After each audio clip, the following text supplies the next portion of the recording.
saying I don't know a lot, don't ask me tactical things about how to do coaching in 2024.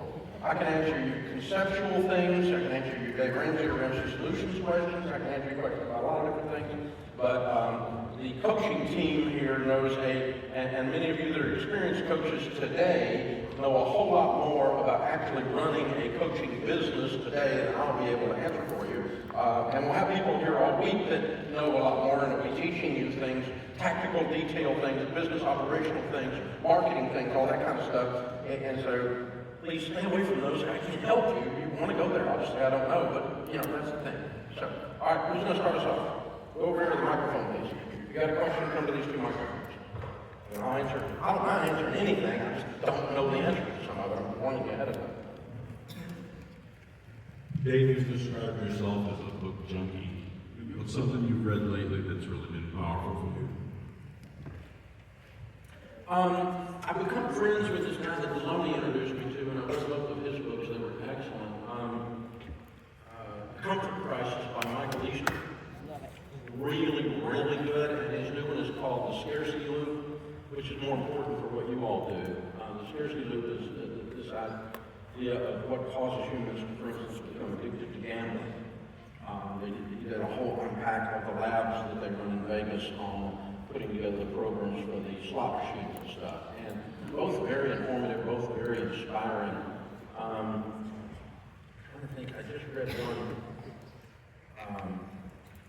Has absolutely nothing to do with business, but it's one of the favorite books I've read on that. There's a guy named Andy Andrews, y'all know Andy. He's a real good friend of mine, and we hunt together and do all kinds of stuff together. And he, on our last hunting trip, he said, you have to read The Old Man and the Boy. And I'm like, what is The Old Man and the Boy? And everybody that was sitting there, all these old books, it's the best book I've ever read in my life. You got to read The Old Man and the Boy. I'm like, how can I not have heard of this thing? It was written in the 40s by a kid's experience during the Great Depression, hunting with his grandpa. And, but it's life lessons, and it is a beautiful book. It is a beautiful, beautiful book. You will laugh and cry, and I'll just recommend that. It has nothing to do with business, but it's a great, great read. And I'm in another one right now. It's just a fiction book. Edward Saltel is a book about a one dog, and that somebody else on that same trip recommended. And again, these guys they're like real writers, and so I love reading these people. They're beautiful, their ability to wordsmith, just paint it right there on the page for you. I'm going to enjoy that kind of stuff. So I don't think anything business applicable. Oh, we're reading Barbarians at the Gate, something like that. No, the leadership team is my son Daniel wanted us to go through that.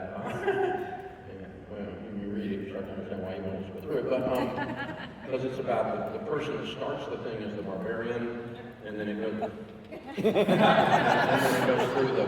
it goes through the business goes through a series of phases, and if you don't, you become the bureaucrat at the end. If you don't, you become very corporate, and everything dies, and all corporate creativity goes to die, and all that kind of thing. So he's encouraging everyone to keep the good parts of the barbarian, but to move on to the next phase. And so subtle as a brick through a window he is. Yes. Hi Dave, thank you for having me. I just wonder if you can give context on when you change your mindset from coaching for free to taking a payment for your coaching. I think a little context, I make a great living. I became a coach to teach Latinas about money, to be a change for my community. And I've had a really hard time in switching from coaching for free to making it a business and charging for coaching. A hard time emotionally, spiritually? Yeah. Okay. Yes, I don't want to charge for free. I remember kind of feeling dirty. Yes. Yeah, that's what I mean. Yeah, I get it. Okay. Well, we were coaching it for free at the church, and it grew and grew and grew and grew, because when you go to something, people, and they come out of the woodwork, man. And the preacher said, oh, you can do this, and I hate this, you get all of it. And so, and the church that I was in at the time was exploding. It went from 400 people to 8,000 people in the 10 years that we were there. So it was back when the mega church movement in the 80s and that kind of stuff. So anyway,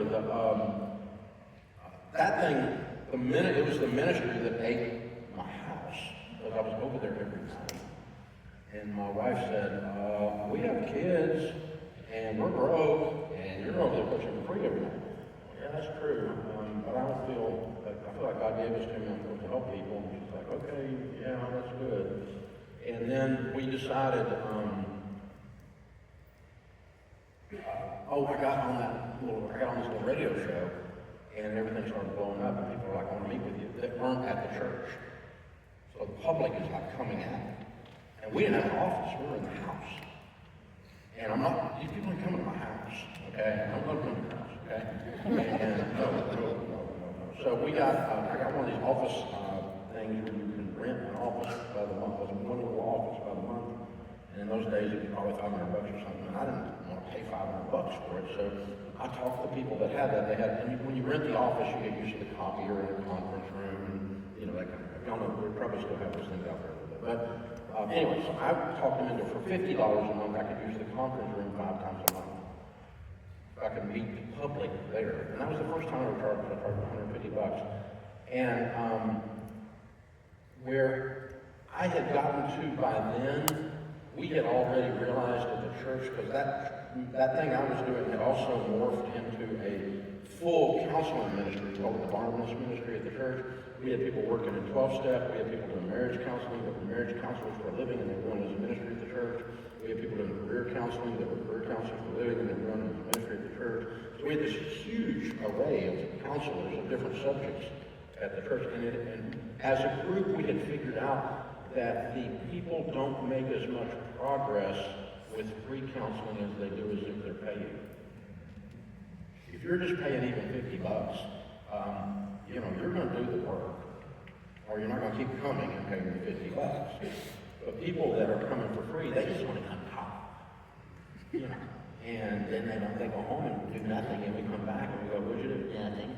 And so, you know, but they don't value it, and they don't put their shoulder to the wheel to do the hard transformational work as much when it's free. So we started at the church charging $25.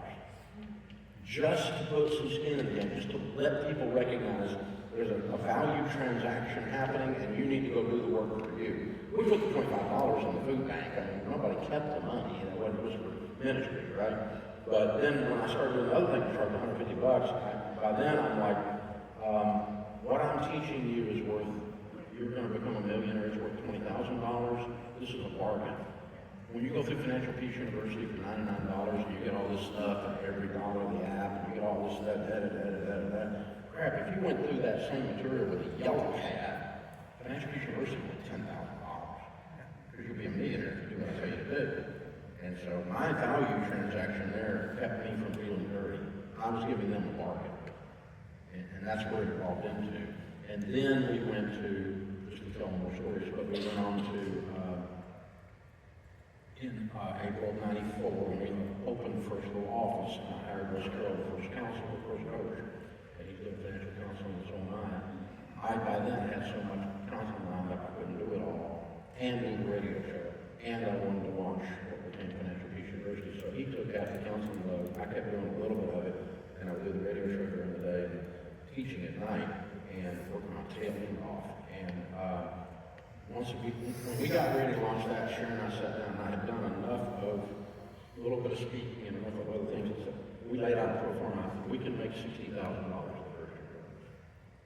And that year we had made $120,000 in real estate. It was 5 years after we filed bankruptcy. I'm back in 6 figures, making money. Our family's comfortable.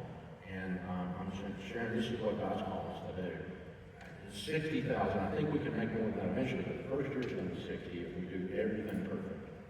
And she's like, you want to cut our pay in half after we just, have you lost your mind? No, I'm not lost my mind. You've been seeing the patterns in this. We're seeing what the Holy Spirit is saying. You know, and we sat and talked to it, prayed to it, and then when she woke up one morning, she said, God said, do it, let's do it. She said, I don't understand, but let's do it. And the next year we made $60,000. I quit doing real estate. I started full time, and I had a little bit of book money, a little bit of speaking money, a little bit of this, and we were charging 2 and a quarter for 3 books at the time. And Russ took part of that because he had to eat. And but we started seeing the results were so much in excess of what they had paid that I thought I would feel dirty, but I didn't. I had the same trouble standing on the stage going, buy my book.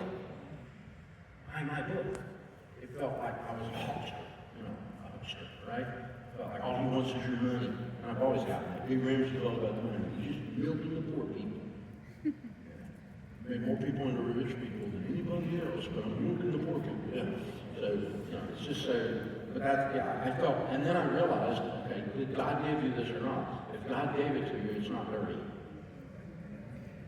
And that, I'm telling you all that to say I processed it over a period of time. It was not like an instant thing, and I'm like, oh, I'm fine. No, I was like, oh, this is weird, icky, weird, buy my book. We got there finally, Hope that helps. Yes. Dave, it's so great to see you again. Thank you so much for hosting Enrichment again. We're glad you're here. So, I've heard that your character can be summarized by the 5 closest people that you hang out with. And with this program, with the RBC program, it's so easy to do that, to just find 5 people to hang out with, build each other up, encourage each other to grow. So for you, as a high-level executive, as the CEO, who are the 5 people that you hang out with as your fabulous 5, as Chip Haley says, outside of the company, and how do you find those people? It's changed. I'm convinced that concept is one of the 2 or 3 things that brought us here. Let's see here.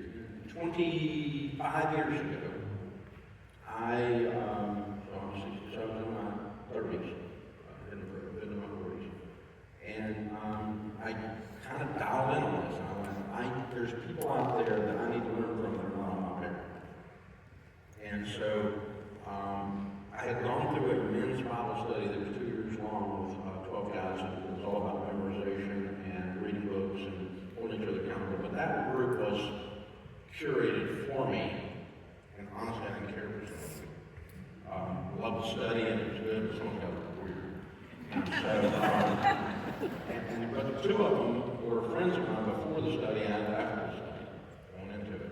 And the 3 of us got together, and we value this concept. Let's form a group. Okay, let's form a group. And so I said, wait a minute, I want to get people in here that don't need counseling from me. I don't need to do that all day long. That's silly. Why would I add that to my life? I need people I can get counsel from. So they need to be as big or bigger than me in something that they're doing. And so we ended up with, I made out a list of who's who. And it was an unbelievable list. I'm actually, they can all just say no, and I'll start looking at the list, and whatever, Every one of them said yes. 2 of the largest pastors in the city, the churches that are, 25,000 people, budgets larger than our budget was at the time. So obviously strong theology, and strong acumen, leadership acumen, right? One guy ran a business that was 10 times the size of ours at the time. Another guy was an author. He's a friend of mine. He wrote books you've heard of. He's a ghost writer.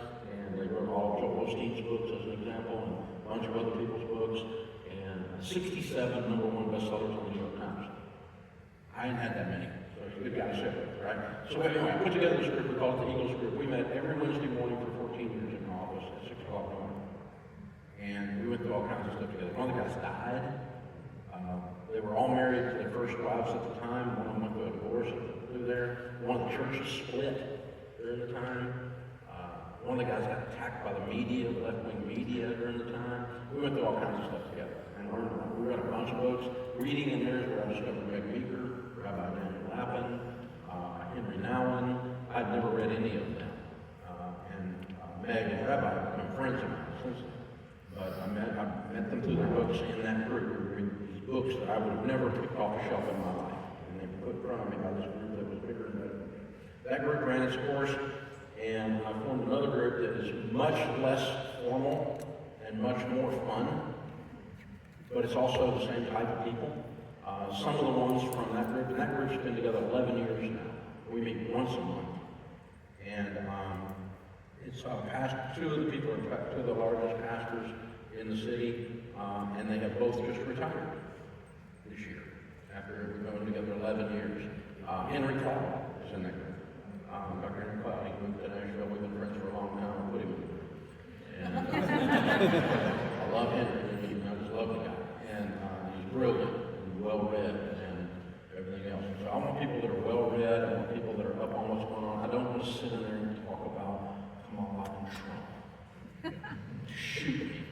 I want to sit in there and talk about something that matters 5 years from today. I want to talk about something that matters in eternity. I want to talk about something that matters to my grandkids and men being there for each other, and that's what I've done. And so I don't think if there's anybody else in that group that's development recognized. No, there are people of note in one of the guys owns the record company that has Mercy Me, I Imagine song, and he owns all that, and the movies that they've done, he's been a huge multi-millionaire guy, but he sits on the Gospel Music Association board, that kind of stuff, so a major player in the marketplace, and he was in that first group too. And so, Jeff, and so, but I'll change it from time to time, I'll just mix it up, but about once every 10 years, it probably ought to do some kind of mix up. It's more than 5, it's ended up being more like 10. Yeah. Good question. Hi. Hi, I'm Susan from New Jersey. Thank you very much. And, Welcome, good to have you. thank you. Is there a recording anywhere of you and Sharon doing your debt-free stream? No, we didn't do the first one. We were debt-free long before I got on the radio, and we went bankrupt. They already got debt-free, but we never borrowed again after that. That's how we did. But I had the IRS coming up. They survived bankruptcy. Student loans survived bankruptcy. So I had a few things that came up still. But no, we didn't do that. The radio show we were doing. I think we started and came on the air in 92, moved out of that house in 94, and so somewhere in the 3 years, 4 years after I'd been on the air, I would just get riled up and rant and get everybody fired up, and this lady called from Grand Rapids, Michigan. I remember that, and I also remember she was one of those callers that you can't control. And as soon as I picked up the phone, it was like a machine gun went off, you know? And she's like, I did it, Dave, I did it, I did it, I did it. So what'd you do? I did it, I did it, I did it. I paid off everything, Dave, I sold everything. I had a big gross sale. I took out one of the bushes in front of my house. I sold the bushes in front of the house. I did it. I sold everything. I've been working. I did it. I'm debt free. I'm debt free. I'm debt free. She hung up.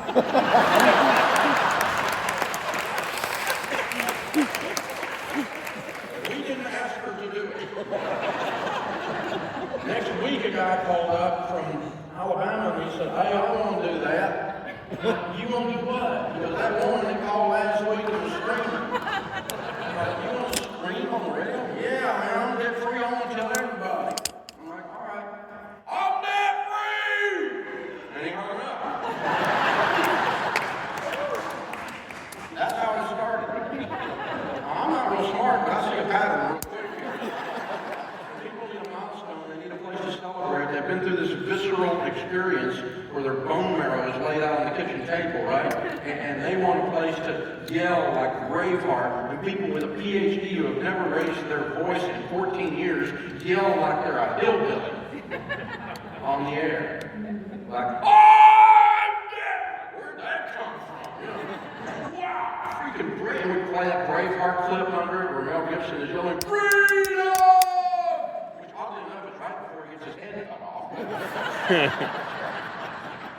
That's great radio. We don't mention that part. So yeah, it just grew and grew and grew and grew and grew, and we had to start putting constraints on it because people would go on and they would sure. Yeah, but it was not birthed out of us, so we never did one, and it really wouldn't. No, there's not. I don't even have a recording of that one. We've looked for that woman that sold the bushes. And we can't find the recording. We've got a lot of the old stuff, and it's really bad how bad we were on the radio. It's like they're on the other ones there. But no, she was one that started. I do remember the deal, but I don't, we can't find it. So that's where it came from. Yes, Dave, it's great to be here, thank you. honored to have you. Thank you. So what I'm curious about is what your personal tools are